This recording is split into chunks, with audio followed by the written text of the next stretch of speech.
Kapag inatake ang hukuman, may matitira pa bang tiwala sa batas? Sa pagtutol ng ICC prosecution sa apela ni dating Pangulong Rodrigo Duterte, muling lumitaw ang mas malaking tanong tungkol sa tiwala sa mga institusyon. Ayon sa ICC prosecution, ang mga pahayag laban sa korte ay sumasalungat mismo sa hinihinging legal relief ng depensa. Ngunit higit pa sa legal contradiction, may mas malalim na epekto ito sa publiko.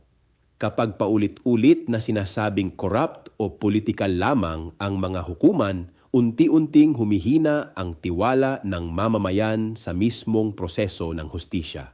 At kapag nawalan ng kredibilidad ang batas at mga institusyon, hindi lang isang kaso ang nakataya kundi ang kakayahan mismo ng demokrasya na magbigay ng pananagutan. Ako si Bishop Tonyo, obispong migrante sa Europa, at ito ang Damdaming Makabayan, tinig mula sa laylayan. Hanggang sa muli!